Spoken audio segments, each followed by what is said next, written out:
Magandang araw! Welcome sa AP9 Economics. Sa video na ito ay ating tatalakayin ang interaksyon ng demand at supply. Ang interaksyon ng demand at supply ay may malaking bahagi sa pagtatakda ng presyo sa pamilihan. Tulad ng nasa larawan, kung saan binabalanse ang demand ng mga mamimili at ang kakayahang mag-supply ng mga negosyante.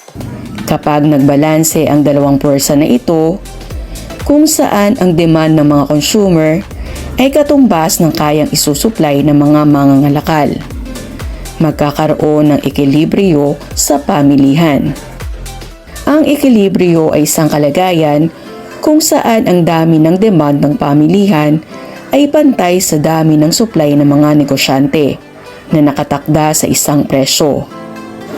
Nagpapakita ito ng pagkakasundo sa pagitan ng mga bumibili at nagtitinda sa isang tiyak na presyo o ekilibryong presyo at dami ng produkto at serbisyo. Tinatawag na ekilibryong presyo ang isang presyo sa isang pamilihan na napagkasunduan ng mga mamimili at nagtitinda na hindi magkakaroon ng kakulangan at kalabisan sa panig ng dalawang sektor. Maaaring matukoy ang ekilibryong presyo at ekilibryong dami sa pamamagitan ng graph at sa pamamagitan ng schedule ng supply at demand. Makikita sa graph ang interaksyon ng demand at supply at ang punto ng ekilibryo, surplus at kakulangan. Ang punto E, kung saan ang kurba ng demand ay katumbas ng kurba ng supply, ay tinaguriang punto ng ekilibryo. Ang presyo na nasa tapat ng punto ng ekilibryo ay tinatawag na ekilibryong presyo. At ang dami na nasa tapat ng ekilibryo ay tinatawag na ekilibryong dami. Ang lugar na nasa itaas ng punto ng ekilibryo ay tinatawag na surplus, kung saan ang dami ng supply ay mas higit na mataas kaysa demand. Sa ibaba naman ng ekilibryo ay ang kakulangan, kung saan ang dami ng demand ay mas mataas kaysa sa dami ng supply. Makikita sa talahan na yan ang schedule ng demand at supply para sa 70% ethyl alcohol. May napansin ka bang kakaiba? Ang presyo ay may kabaliktarang relasyon sa demand. Kapag ang presyo ay mataas, ang dami ng demand ay bababa. At kapag mababa ang presyo, darami ang gustong bumili kaya tataas ang demand. Naiiba ang panig naman ng supply. Kapag mataas ang presyo, nahihikayat ang producer na damihan ang kanyang produkto kaya mataas ang supply.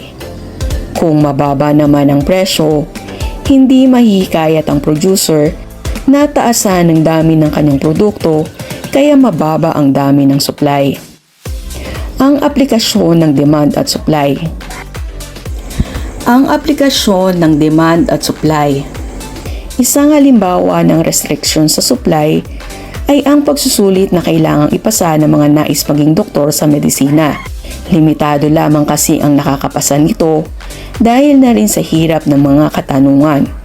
Kahit na isang paraan ito upang tiyaking may sapat na kaalaman at kakayahan ng mga magiging doktor. Pinabababa naman ito ang supply ng mga doktor. Maraming dahilan kung bakit nagtatakda ng taripa ang pamahalaan sa mga produktong inaangkat o binibili natin mula sa ibang bansa.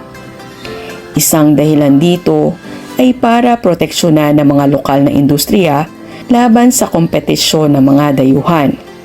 Halimbawang pinatawan ng taripa ang mga online selling. Makikinabang ang mga maliliit na tindahan dahil mababawasan ang mga magtitinda online.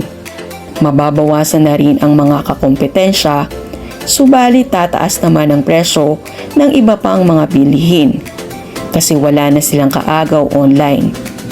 Bunga ng paglipat ng kurba ng supply pakaliwa. Ang papel ng pamahalaan sa pagtatakda ng presyo.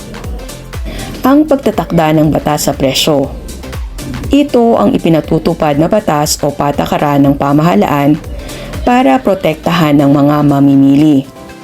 Una ay ang price ceiling. Inilalagay ito ng pamahalaan para makontrol ang mataas na presyo ng mga pangunahing produkto tulad ng gasolina at pagkain. Ang pinakamataas na presyo na maaaring ibenta ang isang produkto ay dapat ipatupad ng lahat ng bahay kalakal. Hindi maaaring magbenta ang mga bahay kalakal ng mas mahal kaysa sa price ceiling. Ang price floor ay itinakdang presyo ng pamahalaan sa mga produkto batay sa kakayahan ng mga mamimili o dahil sa itinakdang minimum wage rate para tiyaking may kakayahan itong makabili ng mga pangunahing pangangailangan. Sa kasalukuyan, ang minimum wage sa lungsod ng Angeles ayon sa Department of Labor and Employment at batay sa Wage Order RV 322 ay hindi bababa sa 420. Ibig sabihin nito na ang purchasing power o kakayahan ng mga manggagawa sa lungsod ng Angeles ay umakyat na at mas marami na siyang mabibiling produkto o mababayarang serbisyo. Ang buwis ay ang ipinapataw na presyo na dapat bayaran ng mga producer o bahay kalakal para matugunan ang kakulangan sa pondo ng pamahalaan at makapagpababa ito ng iba pang suliraning panlipunan o pangkalusugan. Sa ngayon, binubuwisan ng pamahalaan ang iba't ibang bilihin tulad ng sigarilyo, alak at serbisyong paggawa. Malalaman ba ang epekto ng buwis sa presyo ng produkto gamit ang supply at demand? Oo. Halimbawa, ang pagtaas ng buwis sa sigarilyo ay makapagpapasok ng dagdag na pondo sa pamahalaan at makababawas sa sakit na dulot ng paninigarilyo.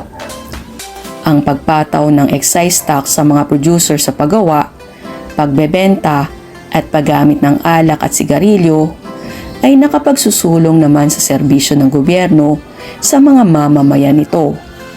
Sa bawat pisong tax, halimbawa na naipapataw sa bawat piraso ng sigarilyo, ay nagpapalipat sa kurba ng supply sa kaliwa. Walang dahilan para palipati ng pisong buwis ang kurba ng demand kung walang pagbabago sa kita ng mga naninigarilyo o sa presyo ng kapalit o kaugnay nitong produkto. Bibili pa rin ang mga naninigarilyo sa dami at presyong isinasaad ng orihinal na kurba ng demand.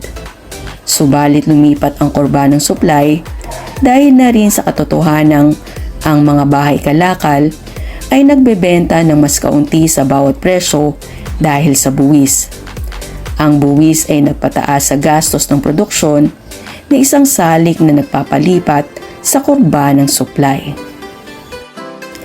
Maraming salamat sa inyong pakikinig. Hangad ko na mayroon kayong natutuhan mula sa paksang ating tinalakay. Hanggang sa muli, paalam!